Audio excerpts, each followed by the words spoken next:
Bienvenidos y bienvenidas a Ponele Coco. Acompáñanos en nuestro cuarto episodio junto a Fabiola Pérez y Andrea Baires del Centro para la Defensa del Consumidor, con nuestro invitado especial de ese programa, quien es el maestro Hugo Dagoberto Pineda Argueta, abogado y notario, maestro judicial, máster en Derecho Penal Económico, catedrático en diversas áreas del derecho y actual decano de la Facultad de Jurisprudencia y Ciencias Sociales de la Universidad del Salvador, con quien estaremos conversando sobre el conocimiento es poder. Tenemos derecho a la información.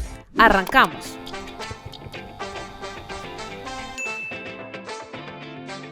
Hola a todos y todas, bienvenidos nuevamente a nuestro ya cuarto episodio del podcast Ponele Coco. Yo soy Andrea Baires. Y yo, Fabiola Pérez. Y para este programa muy especial, denominado El conocimiento es poder, tenemos derecho a la información, nos acompaña el maestro Hugo Pineda. Él es abogado y notario de la República, máster en Derecho Judicial y Derecho Penal Económico de la Universidad del Salvador, catedrático en diversas áreas del derecho y actual decano de la Facultad de Jurisprudencia y Ciencias Sociales de la Universidad del Salvador. Ha escrito varios textos sobre derecho administrativo, derecho internacional público, derechos humanos y derecho notarial. Cuenta con múltiples reconocimientos otorgados por la Universidad del Salvador y el Consejo Nacional de la Judicatura. Ha sido conferencista en eventos nacionales e internacionales, abordando temas en derecho administrativo, derecho internacional y otros. Maestro, muy agradecido que esté con nosotros este día. Bienvenido. Bueno, muchas gracias por invitarme, el placer es mío. Espero que en esta ocasión podamos conversar y salir juntos de las dudas o resolver inquietudes de manera conjunta. Así que a la orden de ustedes y dispuesto a oír y a intentar responder las preguntas o temas que les interese conversar. Claro, bueno, muchísimas gracias. El pasado 28 de septiembre se conmemoró el Día Internacional del Acceso Universal a la Información. Este día fue declarado por la Organización de las Naciones Unidas para la Educación, la Ciencia y la Cultura, que es la UNESCO. Por ello, vimos a bien poder abordar este tema para que la gente pueda conocerla a más profundidad y qué mejor que con un profesional de derecho como usted. Queremos iniciar que nos cuente qué es el derecho a la información. Bueno, el derecho a la información para mí es una garantía, es un instrumento que se deriva de la Constitución en el artículo 6, que reconoce el derecho a la libertad de expresión, libertad que no se puede ejercer si no se tiene información, y una información oportuna, veraz, completa e integral. Es decir, que el derecho a la información es un mecanismo que le permite a las personas naturales o jurídicas acceder a información de interés individual o colectiva para procurar o intentar hacer valer otros derechos u otras garantías. En esa misma línea, a mí me gustaría que platicáramos un poco en el tema del derecho a la información que nosotros tenemos como consumidores y como consumidoras en general. Sabemos que el derecho a la información de los consumidores es meramente fundamental para garantizar que las personas puedan saber de primera mano sobre los productos y los servicios que ellos adquieren o que en su defecto consumen. Este derecho está ampliamente reconocido en diversas legislaciones y en diferentes normativas internacionales, pero algo que es importante destacar es que no siempre está explícitamente reconocido como un derecho humano, el derecho a la información, y por parte también de los consumidores. ¿Usted considera que el derecho de la información de los consumidores es fundamental que se considere un derecho humano para todos y para todas? Sí, claro. Es un derecho humano fundamental. Independientemente de que esté o no reconocido en una norma, es un derecho humano fundamental. Así lo ha reconocido las Naciones Unidas en las directrices de protección al consumidor, me parece que del año 85. Sin embargo, nosotros en el país tenemos reconocido este derecho en la Ley de Protección al Consumidor.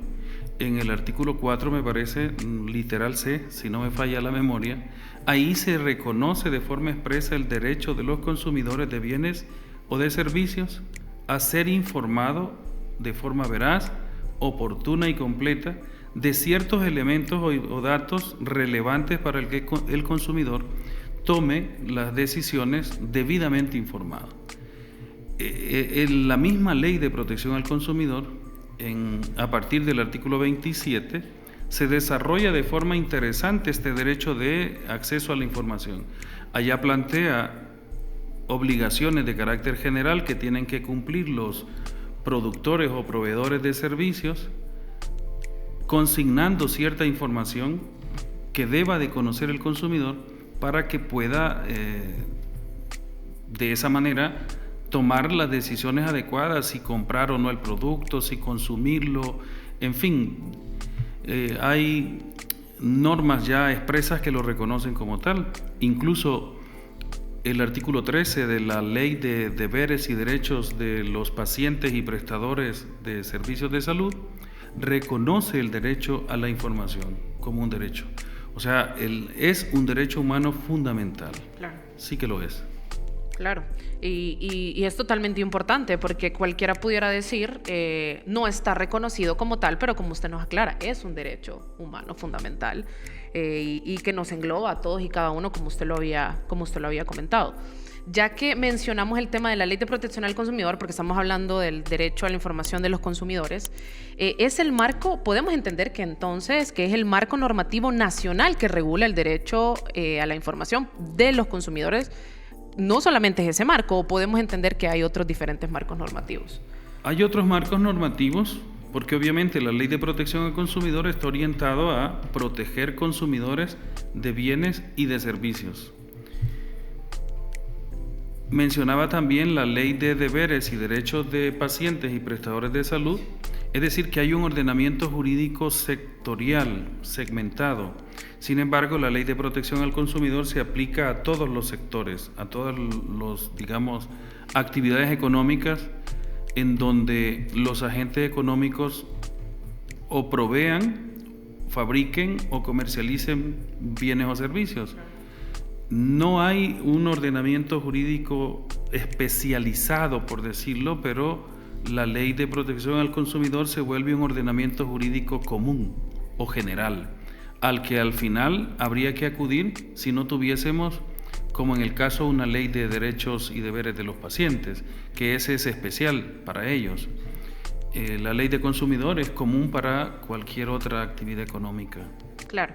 Y dado que, bueno, vemos el tema de que la Ley de Protección al Consumidor se vuelve común al tema de las actividades económicas, entonces entramos, por esta misma actividad económica, entonces entramos en el entendimiento de que regula las actividades que tienen los fabricantes a la hora, pues, de elaborar sus productos y darlos, pues, a que los consumidores puedan hacer elecciones a estos productos que elaboran los fabricantes.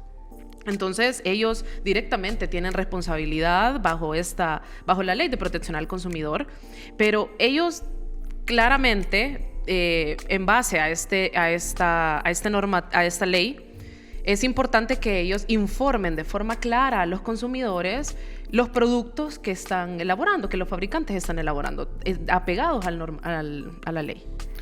Sí, todos los productores están en la obligación de consignar en sus productos la información mínima, y esto hay que decirlo de forma categórica.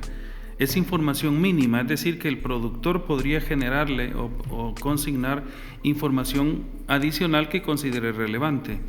La Ley de Protección al Consumidor, a partir del artículo 27 que mencionaba, le dice, bueno, mire, consigne información relativa a los componentes del producto, relativa al peso, a la cantidad, relativa a la fecha de producción, fecha de caducidad, efectos que puede producir también en la persona consumidora, y dependerá del tipo de producto también la información que se va a consignar. Por eso decía que hay obligaciones generales que son estas, y si hablamos de productos muy particulares como medicinas, alimentos, además de eso hay que consignar la información relativa a efectos secundarios, por ejemplo, que puede producir el producto. Eso es lo mínimo para que el consumidor lea, y aquí sí hay que decirlo, los productores creo que pecan yo diría que pecan de egoístas porque le consignan esta información a los productos en letra poco legible. Correcto. Por eso es que incluso la Defensoría del Consumidor, cuando ha tratado estos casos, le dice, mire, consigne estos datos en letra legible y en un lenguaje amigable. Es decir, en letra grandecita, que lo pueda leer cualquiera, y en un lenguaje que también lo puede entender cualquiera. Sí, muchas veces lo hemos visto en muchísimos productos. La letra es pequeñísima, o también la etiqueta está escondida y la información deja de ser clara y deja de ser veraz también, porque también está escondida, también está pequeña, y el consumidor pues ya no tiene el enfoque de esta información y ya se pierde para poder hacer una elección consciente de los productos que consume, de los alimentos también. Exactamente. No se logra el objetivo que persigue la ley, darle al consumidor la información suficiente para que tome la decisión o la elección. El consignar la información de forma incompleta o de forma ininteligible es causal de infracción que puede en su momento sancionar la Defensoría del Consumidor o llegar incluso al Tribunal para la Defensa de los Consumidores.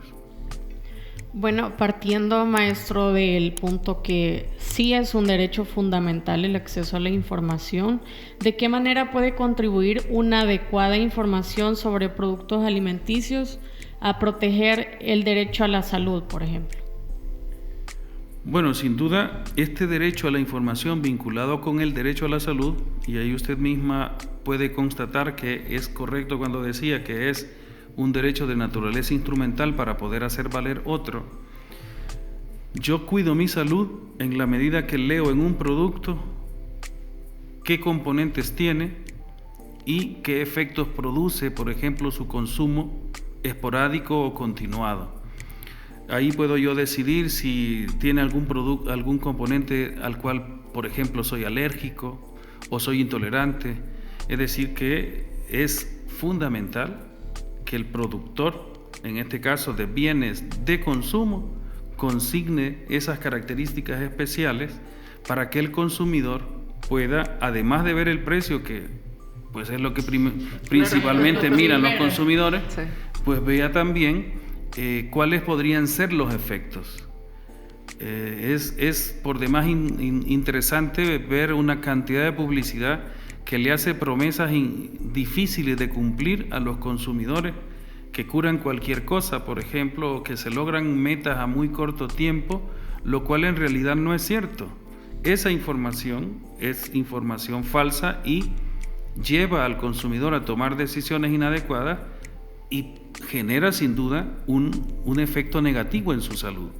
En servicios médicos, por ejemplo, el médico está obligado a informarle si la probabilidad de éxito de X o Y tratamiento, los efectos secundarios de un consumo prolongado de la medicina, para que el consumidor, en este caso del servicio de salud, además de estar consumiendo los productos médicos, conozca la información suficiente del servicio que recibe y así cuida su salud.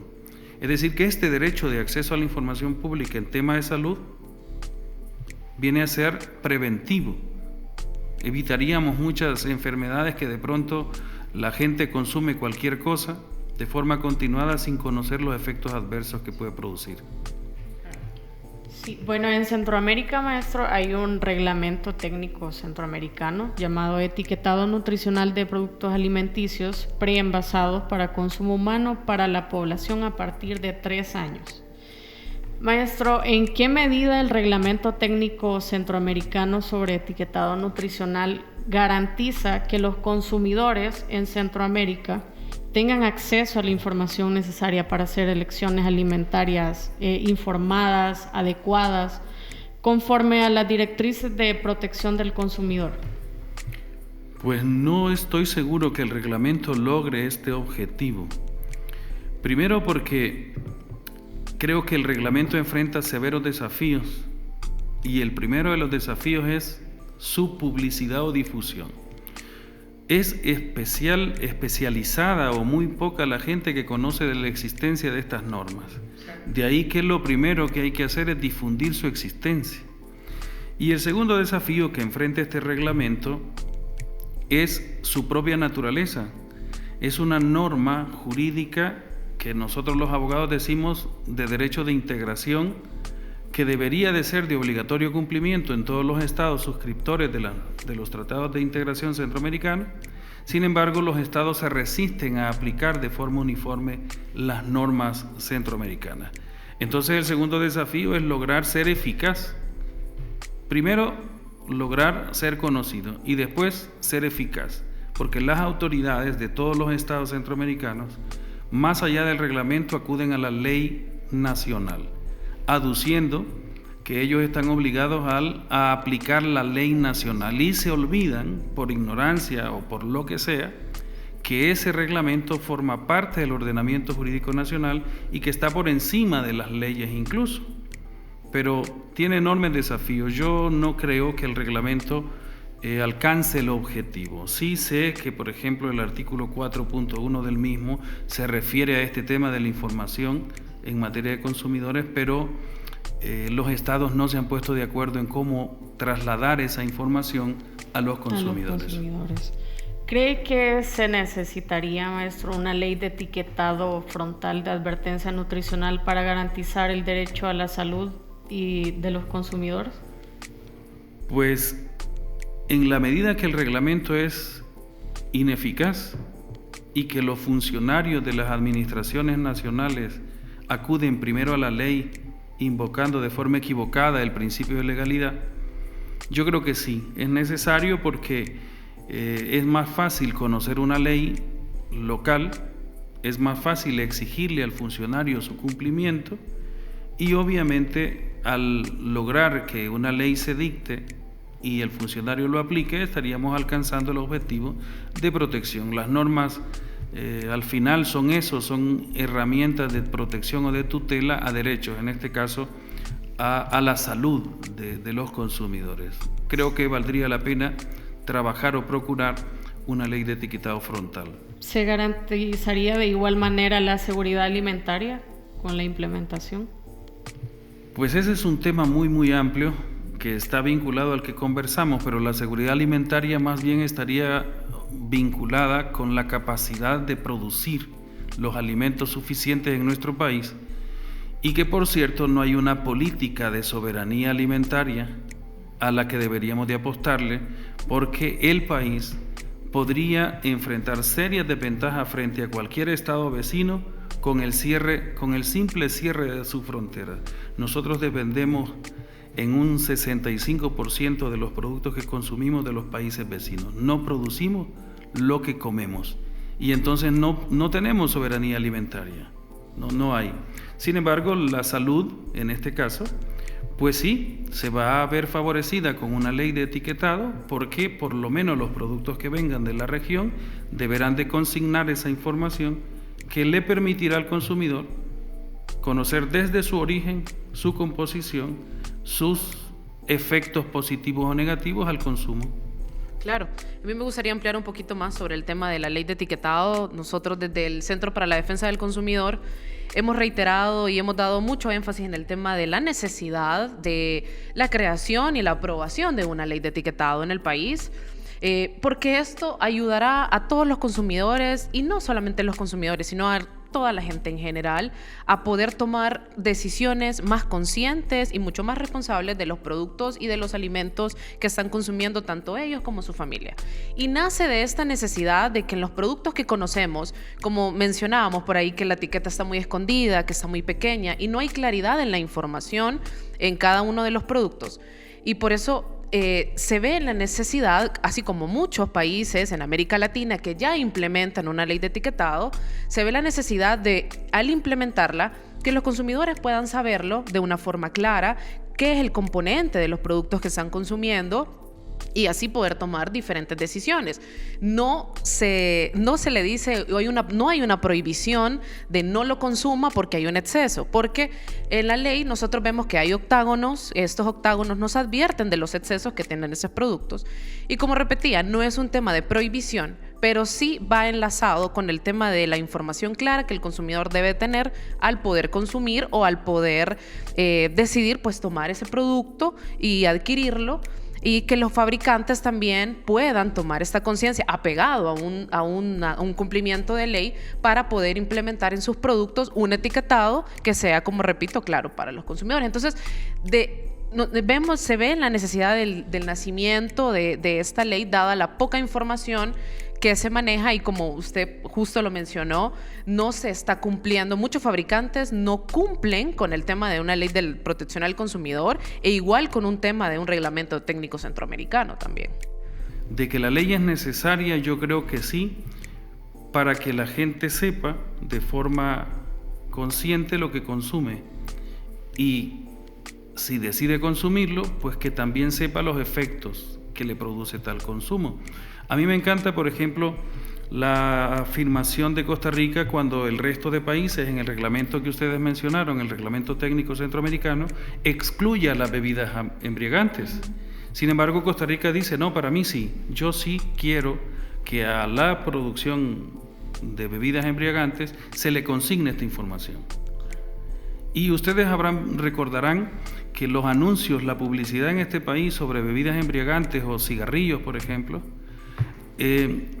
corren tan rápido el audio, donde quieren decir que el consumo excesivo de este producto es dañino para la salud, lo corren tan rápido que no se entiende. Ahora por lo menos lo corren de una manera que el que ya lo ha oído un par de veces lo logre entender. Es decir que nosotros, por ejemplo, deberíamos de incluir a este segmento de productos en este tipo de controles, porque per se es nocivo a la salud y con más razón hay que decirle, mire, si usted lo consume, estos son los componentes y estos son los efectos que produce. En el tema del cigarrillo, ahora, por ejemplo, ya de forma clara, mire, este producto, consumo de este producto produce cáncer. Sí, y se ve en las cajetillas. Claro, ya el que lo consume, pues no se le está prohibiendo porque hay un equilibrio entre la libertad individual y la libertad colectiva, ¿verdad? No me pueden prohibir a mí consumir algún producto de lícito comercio, por ejemplo, aunque me sea nocivo. Claro, pero es de lícito comercio, ahí va donde... Claro, sí, y como es de lícito comercio, le corresponde al Estado regularlo. Claro, y ahí regularlo por medio de estas leyes. Ahora bien, usted mencionaba temas económicos y es cierto, esta es una lucha bastante grande, no únicamente en esta ley, sino que vemos en marcos normativos de diferentes temas.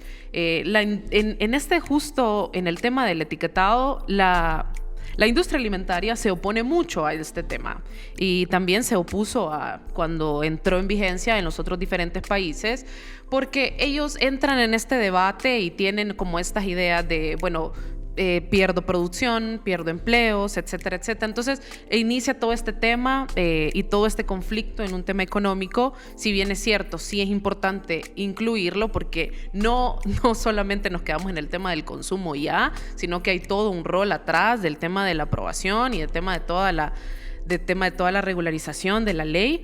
Pero sí es importante de que nazca de la idea de pensar que si esto es un derecho, que la información es primordial y es un derecho humano fundamental, pueda alinearse con la industria de la misma forma para poder tener el nacimiento de una ley que sea beneficiosa. Y nos enfoquemos en un tema de salud y en un tema de seguridad alimentaria también, para que sea el nacimiento de buenos hábitos y también sea el nacimiento de un progreso y en temas de salud y en temas jurídicos también, o sea, que la ley pues funcione como este enlace de todo un camino de buenos hábitos para todos los consumidores y en general también. Pero la industria, claro, tiene sus posturas en las cuales hay una total oposición a ello. Bueno, la industria sin duda tiene sus propios intereses que no necesariamente coinciden con el consumo, con el consumidor más bien. Ahora, también hay que reconocer que en la historia los derechos no son una concesión de los gobiernos, por ejemplo.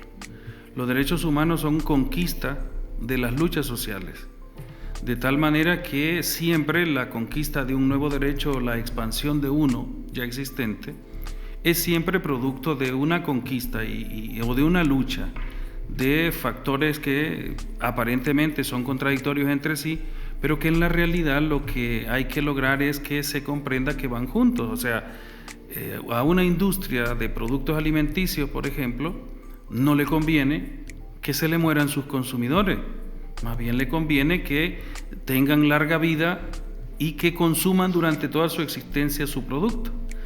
De tal manera que deberán de tener una vista más a largo plazo y no esa visión mediática del consumo de ahora. De tal forma que el desafío será lograr equilibrar intereses de la industria alimenticia y derechos de los consumidores. Ese será el desafío. Y de hecho, sabe que hay estudios que comprueban desde el nacimiento que en muchos países de América Latina ya está aprobada una ley de etiquetado. Hay muchos estudios que comprueban que las empresas y la industria en general cambiaron sus modos de producción apegándose a una ley de etiquetado. Entonces, esto pues entra también en el debate de decir, también puede entrar en el sentido de que las empresas pueden cambiar sus modos de producción apegándose al cumplimiento de una ley y no quiere decir de que están en oposición, sino que al apegarse pues pueden cambiar esta forma y así los consumidores pueden seguir, valga la redundancia, consumiendo sus productos. Como dije anteriormente, son intereses aparentemente encontrados, pero que en realidad son conciliables, el uno depende del otro. Y el buen empresariado, sobre todo el empresariado nacional, creo que está en disposición plena de cumplir lo que la ley disponga, ¿verdad? De tal forma que si se logra la aprobación de una ley de etiquetado, pues nuestra industria no le quedará más que cumplirla, porque en la ley, además de reconocer el derecho, también hay que interesarse en reconocer mecanismos de protección a ese derecho. Y en esos mecanismos de protección también hay que empoderar a instituciones del Estado para que sean las competentes y obliguen al cumplimiento. Porque el solo reconocimiento del derecho sin mecanismos de protección no va a ser suficiente. Es necesario que hayan mecanismos de protección, que se fijen rutas de trabajo y se les dé competencia a instituciones del Estado para que fiscalicen el cumplimiento. Claro, deberá de haber, a mi juicio, un breve periodo de adaptación, en tanto la industria adquiere, por ejemplo, la tecnología o los equipos que le permitan cumplir con esta ley. Para eso va a ser necesario también que aduana flexibilice sus procedimientos de importación, por ejemplo. Recientemente estuve en una reunión entre empresarios y funcionarios en donde uno de los temas era, mire, tengo meses esperando que aduana me libere una máquina que me va a ayudar a producir de forma más amigable con el ambiente, era el tema, y además de forma más, ¿por qué no decirlo?, más rentable. Claro. Sí. En esa línea que usted mencionaba del empoderamiento a las otras instituciones, a mí me gustaría también traer a la mesa el tema de la importancia de empoderar también a la sociedad civil. Y hablando del tema de la sociedad civil, para usted, bueno, a mí me gustaría preguntarle que para usted, ¿qué rol considera usted que juegan las instituciones o las organizaciones de la sociedad civil en el tema de la promoción y la defensa en el tema de una ley de etiquetado? ¿Cuál es el rol que ellos jugarían? Bueno, las organizaciones no gubernamentales han sido históricamente muy importantes. Han sido como los estandartes que han abanderado o han liderado procesos sociales de conquista de derechos. Y esto no podría ser la excepción. Y es que la sociedad salvadoreña y la centroamericana en general, o de pronto la del mundo entero, está muy ocupada en el día a día, no se detiene a pensar sobre, a ver, necesito que este producto diga tal o cual cosa.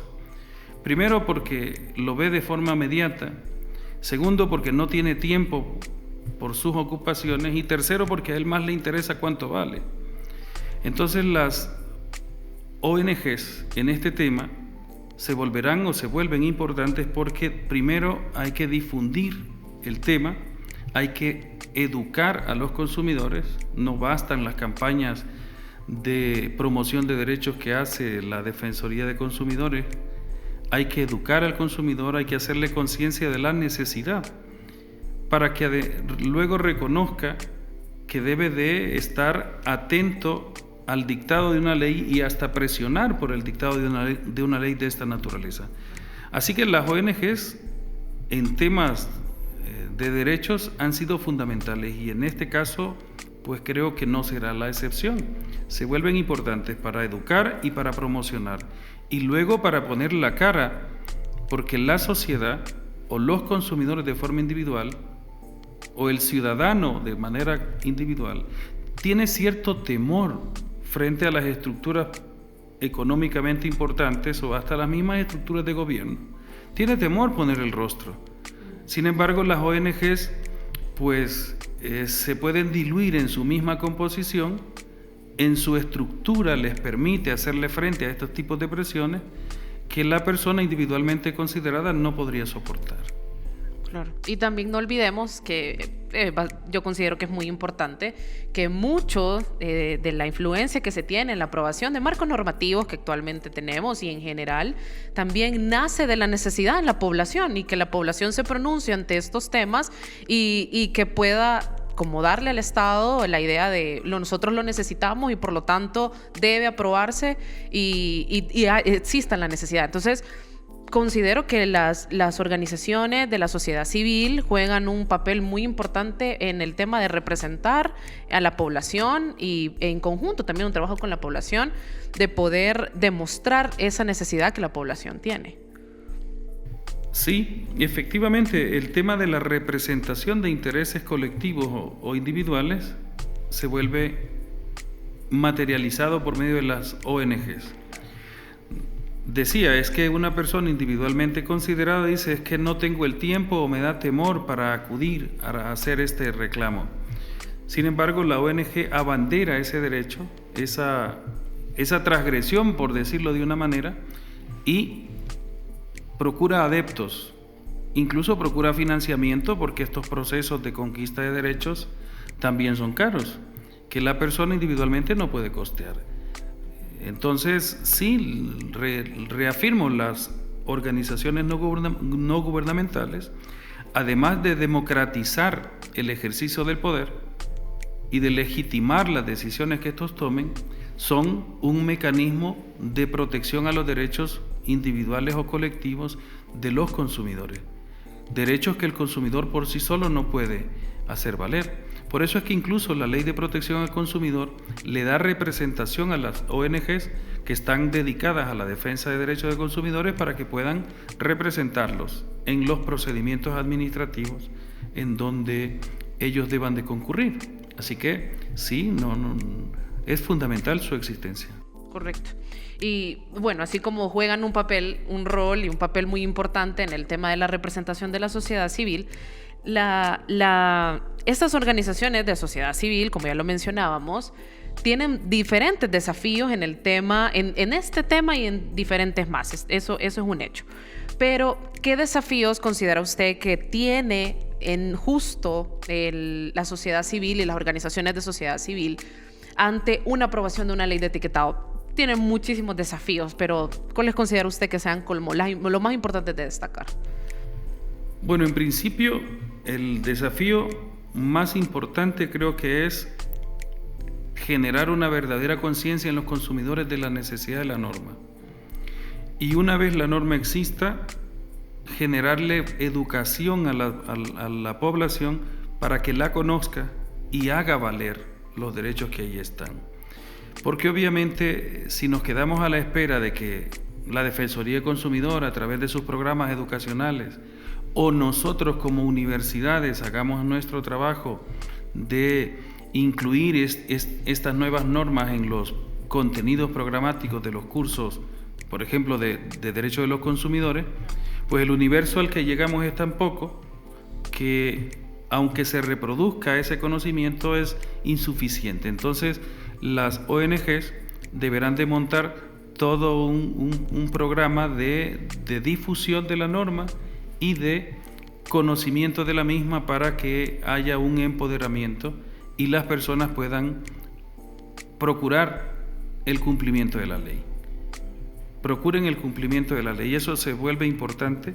Y claro, el mayor desafío que creo que tendrán es la presión de los sectores económicos, porque pues el sector económico, aun cuando las leyes están, las cumplen, lo dije hace un rato, pero en la medida de lo posible, si se le encuentra un vacío a la norma, pues se pueden cubrir en para dejar de darle eficacia a la ley. Así que va a ser un desafío importante también el tema de resistir la presión o la influencia del sector económico que se pueda ver afectado por ella. Claro, y no solamente las organizaciones de la sociedad civil juegan un papel fundamental en esto, en la representación, como ya hablábamos, de la sociedad civil, sino que es indudable que también la comunidad universitaria en gran medida es primordial, que definitivamente la comunidad universitaria nos da muchísimos aportes en todos los sentidos. Pero en el sentido de una ley de etiquetado y políticas públicas de salud y temas alimentarios, ¿qué aportes nos podría dar la comunidad universitaria a estos temas? Y también qué aportes podría y nos daría, y también para el fortalecimiento de la sociedad civil, para la aprobación de una ley de etiquetado, y además de la aprobación de una ley de etiquetado, como mencionaba, pues la creación también de políticas públicas encaminadas a temas de salud y encaminadas también a temas de alimentos. Bueno, nosotros como academia trabajamos de forma conjunta con, por ejemplo, en este caso, la Defensoría del Consumidor.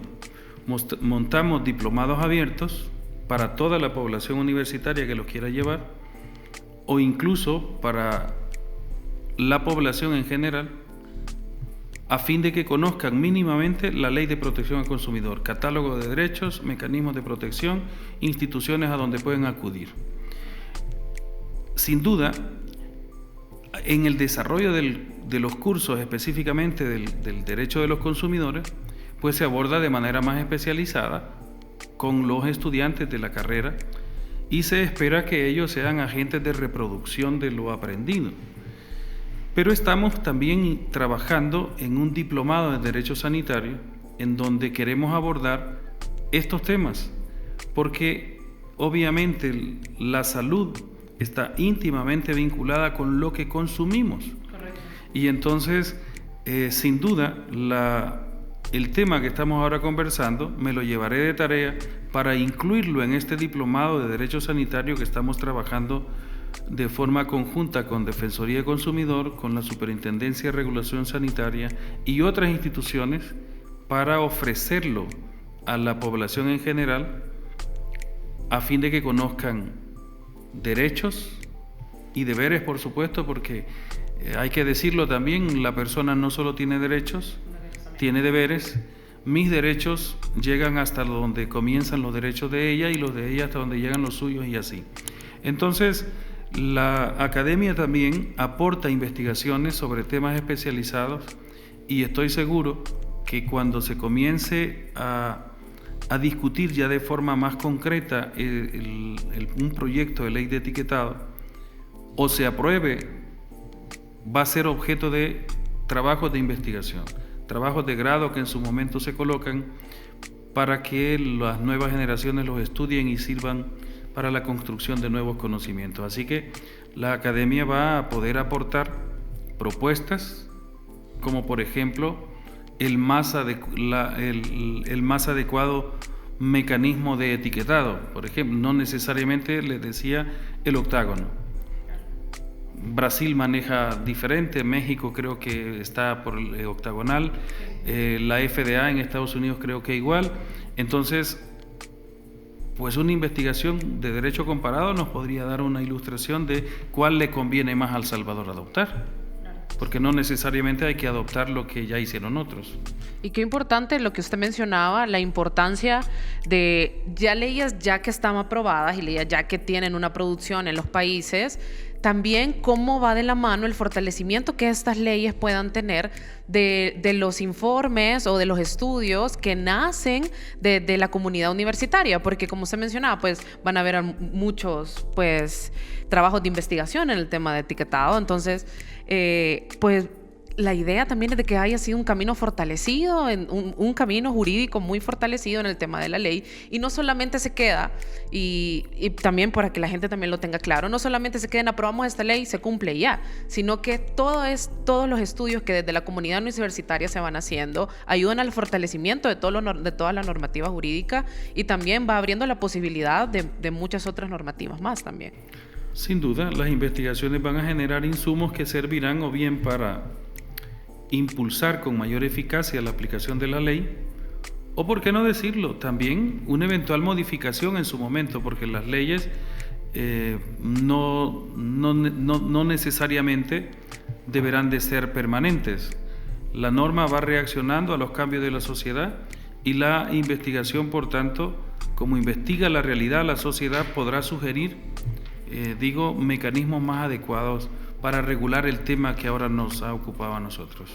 Claro, y realmente es fundamental todo el trabajo que se debe hacer desde el trabajo interno, regreso de la comunidad universitaria, así como también de las organizaciones no gubernamentales.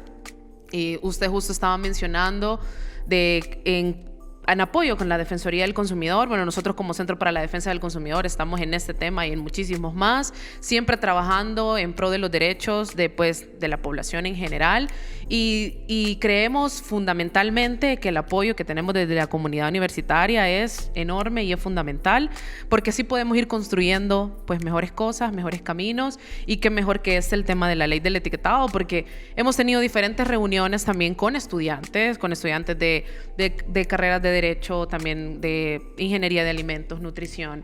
Entonces, justo de esas reuniones, resultan muchas ideas que han aportado de una manera fundamental al tema del proyecto de ley y también al tema en sí de salud y también de alimentos. Entonces, más adelante, estas ideas se pueden convertir en estudios y hay un fortalecimiento que es increíble también. Claro, nosotros tenemos una carta de entendimiento con el Centro para la Defensa de Consumidores. Sí, correcto. Hemos realizado actividades conjuntas también.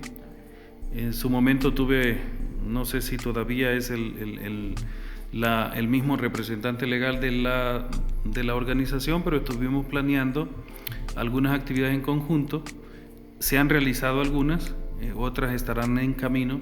Les hemos facilitado nuestras instalaciones para realización de actividades también al centro, así que también encontrarán en la facultad, en la medida que este servidor esté al frente de ella, colaboración para realizar actividades de interés común. No, muchísimas gracias. Realmente es fundamental todo este esfuerzo y sobre todo porque todo el camino que los estudiantes, el derecho y en general toda la normativa va en constante cambio, en constante movimiento, y desde la comunidad universitaria salen muy buenas opciones también y sale todo un camino muy favorable.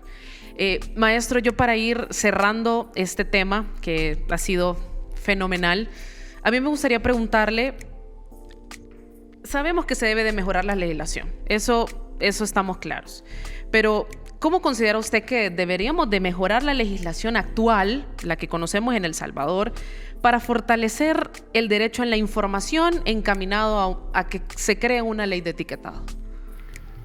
Yo soy de la opinión que en un país pueden existir malas leyes, pero que lo más importante es que hayan buenos aplicadores, porque podríamos tener la mejor de las leyes comparadas con el resto del mundo, y si tenemos malos aplicadores de nada nos sirve. Yo creo que más que preocuparnos por que las leyes sean buenas, que obvio que es importante, pero lo más importante es que tengamos buenos aplicadores. Hay que interesarnos desde los procesos de formación al funcionariado, los procesos de elección del funcionario de segundo grado, que son los que aplican estas leyes y que a veces son los que menos idoneidad tienen. Entonces, una muy buena ley se puede convertir en una mala experiencia para malos aplicadores. Sin embargo, yo creo que el proceso de mejora de toda norma está en la base del mecanismo de consulta. Los creadores de la norma, los creadores de la ley, y ya lo dice la Ley de Procedimientos Administrativos, deben, previo al dictado de una ley, de una norma, no las leyes, porque las leyes no está franqueado que deban de hacerlo, pero debe de haber un proceso amplio y de consulta, un mecanismo de consulta sincero, franco, no solo por cumplir, sino más bien extenderlo a los sectores a regular, porque el peor de los fracasos es no tomar en cuenta a los sectores que la norma va a regular y querérselas imponer porque es la ley. Es cierto, la ley es expresión de la voluntad soberana, pero también los que van a ser regulados por ella integran esa soberanía. Entonces, yo creo que lo que se debe de hacer para mejorar las leyes relativas al acceso a la información pasa por revisar las instituciones que las aplican y con ellos a sus funcionarios, y ya luego ver si basta con que mejoren los funcionarios, y si hay que mejorar la norma, pues hagámoslo con procesos abiertos, transparentes, francos, de consulta técnica a los sectores involucrados, y no salir con leyes que se aprueban de la noche a la mañana, o no copiar leyes de otro país y traerlas sin hacer el más mínimo esfuerzo de adaptación a nuestra sociedad, que es muy particular. Se parece mucho a las de Centroamérica, por ejemplo, pero tenemos nuestras propias particularidades, que el lenguaje mismo ya se vuelve un problema. Por eso creo yo que lo mejor que hay que hacer es socializar la propuesta normativa con los sectores a regular. Claro. Yo tengo una pregunta ya para finalizar, maestro. A ver. ¿Qué herramientas tenemos los consumidores para proteger nuestros derechos? Bueno, tenemos mecanismos como la denuncia o el aviso. Si yo, por ejemplo, considero que un proveedor de bienes o servicios está incumpliendo un contrato que haya suscrito con ellos, pues puedo hacer la denuncia directa a la Defensoría de Consumidores, o incluso las mismas redes sociales ahora se han vuelto mecanismos de denuncia ciudadana. Sí. Y como de oficio las instituciones están en la obligación de coger ese dato para verificar indiciariamente si hay o no evidencias de esa violación, y se va a seguir el procedimiento. Pero la principal herramienta que tenemos es la denuncia. El consumidor tiene la denuncia como principal mecanismo. En algunas normas la denuncia se maneja como anónima, en cuyo caso le dan tratamiento de aviso. Lo mejor es denunciar. Es que hay que empoderarse del derecho y pues perderle el temor a reclamar.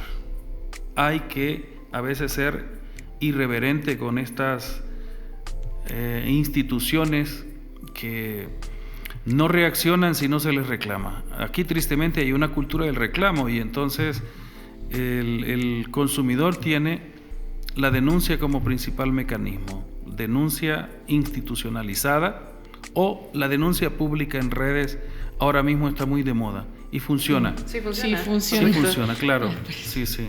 Sí, porque se ve, hasta se hace viral, pues alguien denuncia una situación, se hace viral y las instituciones acatan y van y verifican. Dice, el consumidor dice, mire, no venga a este lugar porque tal cosa. No consume este producto porque tal cosa. Eso se vuelve importante.